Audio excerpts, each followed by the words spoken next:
महाराष्ट्र के कैबिनेट मंत्री एनसीपी के नेता नवाब मलिक ने ओवैसी की आड़ में योगी और भाजपा पर किया हमला। प्रदेश में कानून व्यवस्था लाचार है, जिसका नमूना की राजनीतिक दल के स्टार प्रचारक पर दिनदहाड़े हमला। ओवैसी पर हमला षड्यंत्र है, जिसमें सीसीटीवी फुटेज में आरोपियों का आना, भाजपा के पदाधिकारियों का आरोप लगना और ध्रुवीकरण करना सब शामिल है। जाँच निष्पक्ष होनी चाहिए। नवाब मलिक ने गर्मी निकालने वाले बयान पर कहा कि पहाड़ी आदमी है, ठंड उसे पसंद है। 10 मार्च के बाद पहाड़ पर भेज दिया जाएगा। जनता ने सोच रखा है, गर्मी निकल जाएगी। हाल ही में वेस्ट यूपी में ओवैसी साहब पर हमला हुआ है, ये कानून व्यवस्था का क्या राजनीतिक मुद्दा है? देखिए, ऐसा है कि चुनाव आयोग की जिम्मेदारी बनती है।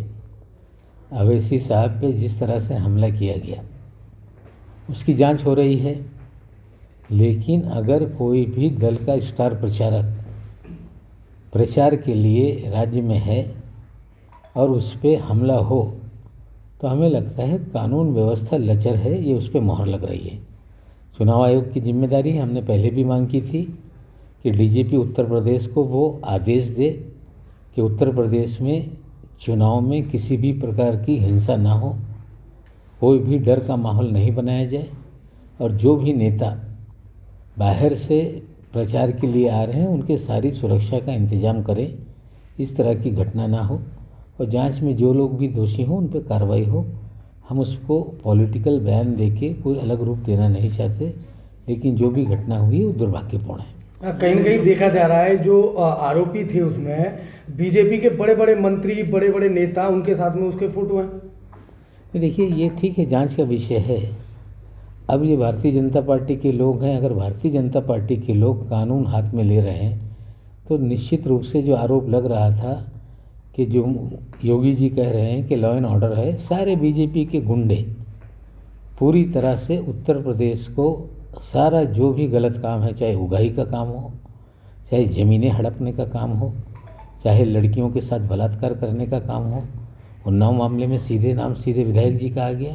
तो क्राइम जो है वो बीजेपी के नेता कर रहे हैं, उनकी सुनवाई नहीं हो रही है, उन्हें संरक्षण है, इससे नज़र आ रहा है। अब क्यों किया गया, जनता होशियार है और ऐसी जगह ये वारदात हुई जहाँ पे बाकायदा वीडियो उतरे गए।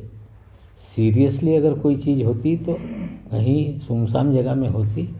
संदेह के घेरे में पूरा वाकया तो है। ध्रुवीकरण का प्रयास निश्चित रूप से कोशिश तो हो रही है कि बांटा जाए धर्म के नाम पे चुनाव को, लेकिन लोग सुनने के लिए तैयार नहीं है। अच्छा सर, योगी जी ने एक बयान दिया था कि 10 मार्च के बाद में जो है गर्मी निकाल दी जाए। पहाड़ी आदमी है, सर्दी बहुत पसंद है। 10 मार्च को नतीजा आएगा, भेज देगी जनता पहाड़ पे। कानून व्यवस्था की बात करें सर, वेस्ट यूपी में बड़ी फौगाट और एक बुलंदशहर के सरकारी अधिकारी के दफ्तर में घुसकर मारपीट, इस तरीके से क्या देख रहे हैं आप? देखिए, ऐसा पूरी तरह से कानून व्यवस्था चरमरा गई है, लेकिन सिर्फ प्रचार के बल पर यह कहना कि कानून व्यवस्था हमने दुरुस्त कर दी। जिस भी तरह की पहले चरण में चुनाव में भाषा का प्रयोग किया जा रहा है, चाहे अमित शाह जी आ रहे हों, चाहे योगी जी हों, जिन भाषाओं का इस्तेमाल किया गया, जिस तरह से पूरी तरह से चुनाव को ध्रुवीकरण के माध्यम से बांटने का प्रयास किया गया, चुनाव आयोग की जिम्मेदारी थी कि इस तरह के बयानबाजी को रोकते हुए उसका संज्ञान लेते, लेकिन चुनाव आयोग की भी लचर भूमिका हमें लगता है कि ये देश के चुनाव आयोग के विश्वसनीयता पे सवाल खड़ा करता है। फिर भी जो भी चीज़ें हुई, हमें लगता है कि जनता बदलाव चाहती है और निश्चित रूप से उत्तर प्रदेश में जो माहौल है 10 मार्च के दिन उत्तर प्रदेश में निश्चित रूप से बदलाव होगा। जहाँ तक सवाल है राष्ट्रवादी कांग्रेस पार्टी का, पहले चरण में सभाओं पे, बड़ी सभाओं पे रोक थी, छोटी छोटी सभाओं की परमिशन दी गई। आगामी दिनों में पवार साहब भी उत्तर प्रदेश के कैंपेन में अखिलेश यादव जी ने समय मांगा है, 2-3 तारीखें उन्होंने मांगी है, उन्हें तारीखें दी जाएंगी और कैंपेन में स्वयं पवार साहब भी हिस्सा लेंगे। दूसरी एक चीज़ जो खास नज़र आई कि लगातार देश में विपक्ष के नेताओं को ईडी द्वारा फंसाने का खेल भारतीय जनता पार्टी का शुरू है। पिछले दिनों पंजाब के मुख्यमंत्री को बदनाम करने के लिए उनके भतीजे को गिरफ्तार किया गया ईडी द्वारा। जब तमिलनाडु में चुनाव हो रहा था तो ईडी की छापेमारी स्टैलिन की यहाँ हो रही थी। महाराष्ट्र में पवार साहब को नोटिस दी गई।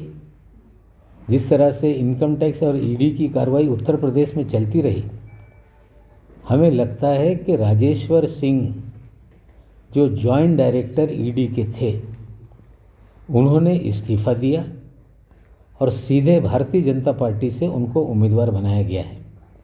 ये स्पष्ट दिख रहा है कि जो विपक्ष बार बार सवाल खड़ा कर रहा था कि जो भी सेंट्रल एजेंसीज हैं, भारतीय जनता पार्टी उसका दुरुपयोग कर विपक्ष को परेशान करती है, झूठे मामलों में फंसाती है। राजेश्वर सिंह का इस्तीफा, भारतीय जनता पार्टी की उम्मीदवारी, ये इस बात पे मुहर लगाता है कि केंद्रीय एजेंसियों का जो दुरुपयोग का आरोप था, इस टिकट देने से उस पर सीधे सीधे मुहर लग गई। तो पश्चिमी उत्तर प्रदेश है, हमेशा से जो किसान रहा है उत्तर प्रदेश का, पश्चिमी उत्तर प्रदेश का, चौधरी चरण जी के ज़माने से कभी भी धर्म के आधार पर उभटा नहीं। और जिस तरह से 2013 की घटना का अंजाम दिया गया, उसके बाद एक दरार पैदा की गई थी। किसान आंदोलन ने वो सारी दरार को पाट दिया है। और कल स्वयं राकेश टिकैत जी ने कह दिया कि 2013 का जो भी दंगा है वो संघ परिवार ने किया था। और एक बड़े नेता हैं, जब वो कह रहे हैं तो जिम्मेदारी से कह रहे हैं, और हमें लगता है उसमें सच्चाई है। सर, ये कहा जाता है कि ओवैसी बीजेपी की बी टीम है, उस पर आपकी क्या? नहीं, मैं इस तरह का किसी पे आरोप नहीं लगाता। जो भी लोग हैं, सभी दल को चुनाव लड़ने का अधिकार है, लेकिन जिस तरह से पूरे देश में घूम घूम के वो चुनाव लड़ रहे हैं, ये बात सच है। बिहार में उनकी वजह से भारतीय जनता पार्टी को लाभ मिला था।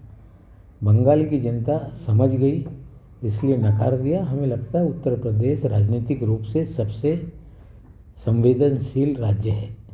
उत्तर प्रदेश के गांव में बैठा हुआ आम आदमी क्या राजनीति है वो हमसे ज़्यादा समझता है। हमें लगता है जो बंगाल में हालात बने थे वही हालात उत्तर प्रदेश में है। लड़ाई सीधे गठबंधन और भारतीय जनता पार्टी के बीच में है। हमें लगता है बंगाल की तरह नतीजे आएंगे। आप लंबे समय से यहाँ पर हैं, के शर्मा जी का कैंपेन आप देख रहे हैं, क्या लग रहा है निकल पाएंगे आपके साथ? नहीं, बिल्कुल जीतेंगे वे। जिस तरह से गठबंधन के पक्ष में लहर है, पूरी तरह से किसान, नौजवान, गरीब, महिला सभी लोगों का समर्थन मिल रहा है। हमें आशा है कि शर्मा जी जीतेंगे। देश दुनिया चुनाव के लेटेस्ट अपडेट्स के लिए जुड़े रहें पब्लिकेशन न्यूज के साथ। नमस्कार।